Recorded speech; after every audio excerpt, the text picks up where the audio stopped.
Hello and welcome to the program. I am Deji Badimasi. Now, for so long, there's been clamors for financial autonomy for state houses of assembly and the judiciary, with all efforts to do so hitting a brick wall. But a new era seems to have now begun for state legislature, owing to the new Executive Order 10, which was recently signed into law by President Muhammadu Buhari.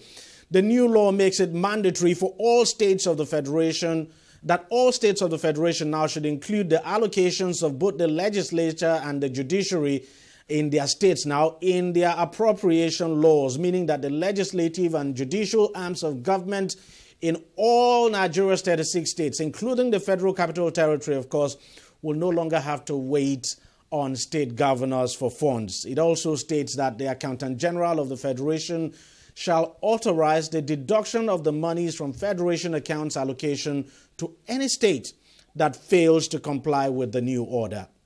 Joining me now to discuss this more is the spokesperson of the Senate, Senator Ajibola Basiru. Senator, thank you very much for joining us on the program.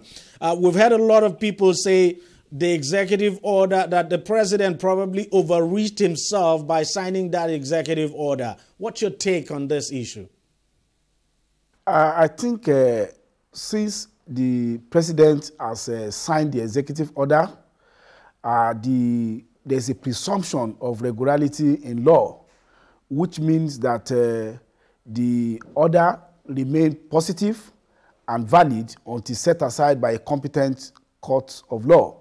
So one will expect that the antagonist of the executive order should rather approach a court of law if they feel strongly about its unconstitutionality or that the president lacked the virus or the power to sign the executive order. It is not open again to issue of a debate or issue of a media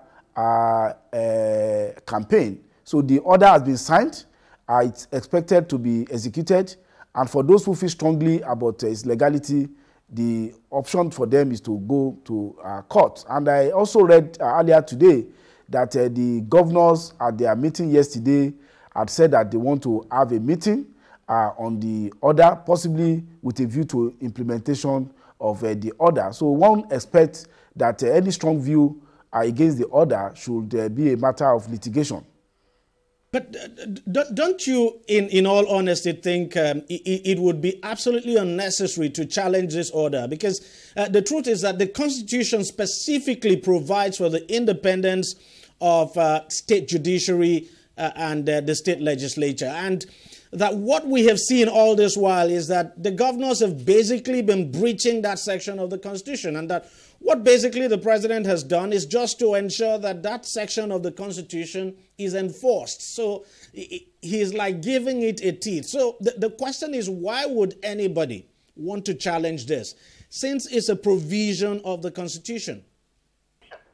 There could be many reasons why people may want to challenge. Why not standing as advocate for the governors? They may well, in their own interpretation of the relevant provision of the Constitution, think it may be challenged.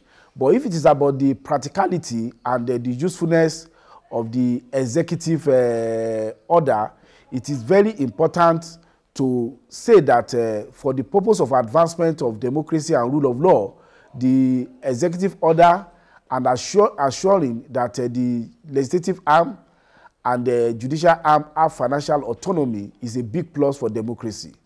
I'm someone who had worked at the level of executive before, being a two-term commissioner in the state of Osun. So I will say that now I'm in the legislative arm at the federal level.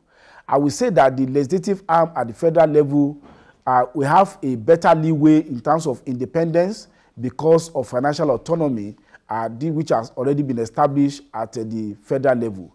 But on the contrary, it will appear that many state legislators, they are always at the whims and caprices of the executive arm as to whether they will even get their basic entitlement. The same thing for judiciary. I was an attorney general of the state, and I discovered that it may well pretty be difficult in terms of prioritization to get things done in judiciary, even though the governor may be well-meaning, but because of the myriads of challenges and demands on the executive, they may well prioritize their own priority projects at the detriment of development of the other sector of the government. And as I said, the only way you can ensure separation of powers, although with interdependence as is required under the concept of that separation of power, the issue of financial autonomy is very at the heart of ensuring that we have a government where checks and balances can be assured. And do you think for the governors, this is more like power has been taken away from them? That, look, it's not just a question of, guaranteeing the independence of the legislature and the judiciary in their state, but it's more like power being taken away from them. They may not have the kind of clout, for instance, they have over the legislature in their state and, of course, the judiciary. Not really about clout. I would say possibly what they usually call tough protection is the issue. And when there's a change, there's always resistance to change. But I think the question of clout and it would depend on the interplay of the politics in each state, particularly if it's a state where the executive and legislature belongs to the same political party. Irrespective of financial autonomy, I will not see whether there will be any friction. But in a situation whereby there are divergent political views in the state, it may well be able to ventilate that opposition and then a critical engagement. When you realize, Deji, that the interplay of democratic forces is in terms of relationship and being able to aggregate consensus, I think it will deepen a consensus-driven government and may also entrench bipartisan government in a state where there are different political parties holding the executive and legislative arm. And for judiciary, there can never be a time that you need independence of judiciary reflected in financial autonomy. You cannot ask an arm that's supposed to be a watchdog on legality, constitutionality, and appropriateness of the action of executive relying and going cap in hand to ask for basic things, even to run the organization of the courts. And just as I said at the floor of the Senate yesterday, the judiciary is particularly endangered by the incident of COVID-19, and there's a need to ensure that they have appropriate resources to develop infrastructure, appropriate resources to go and implement the factual hearing that has been embedded in many parties' direction issued by the head of court in the wake of pandemic of COVID-19. Let me just quickly ask you this, and it's just like asking you the same question I asked you just now, but in a different way now. Does this financial autonomy guarantee, or does it translate to political autonomy, so to speak, for the legislature in the state and the judiciary? As I said, there's a difference between political interplay and the issue of financial autonomy. And you have to look at in the context of the leadership of the executive. If you have an executive that has a way of building consensus among legislative arm, there will not be an issue about financial autonomy.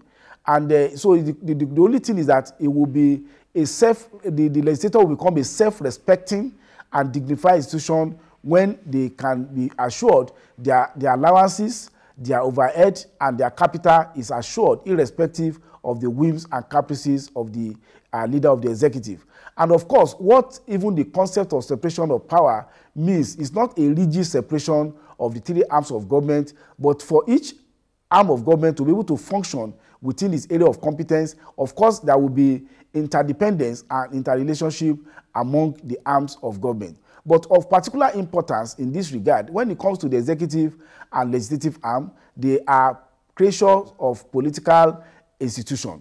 They are creatures of democratic aspiration and expression of the people. But when it comes to judiciary, it's an institution that is expected to be independent, to be able to dispense justice without fear of favor, affection, or ill will. And as I've said at many fora, the issue of rule of law is very critical to the attainment of genuine development in our society. When rule of law are followed, you will ensure that all legislations, all policies aimed at uplifting the people will be upheld, and you can be sure there's a watchdog that can be able to tell the power that be that this is the right thing to do. And then the question of oppression and the infraction of human rights would be upheld. So I think this is a right step in ensuring that we further entrench our democracy. For the past 21 years, we have made some progress, but of course, this new development will ensure that we further entrench the necessary autonomy to ensure that checks and balances, as envisaged by the concept of separation of power, is actually practiced in reality. All right, Senator Ajibola Basiru, spokesperson of the Senate, thank you very much for joining us on the program. You are welcome. We'll take a short break and we'll be right back to continue the discussion on this subject. On Deji 360, we don't just ask the questions. What is wrong with amending the Constitution the way the National Assembly members have been doing it? We seek answers. Constitution is constituent. Our problem is not lack of laws. Our problem is lack of the willpower to implement our laws. Answers that provide clarity. While we negotiate, we should try to make it a point that the girls must be complete. The clarity you need to make informed judgment so that you can make the right decision and take action.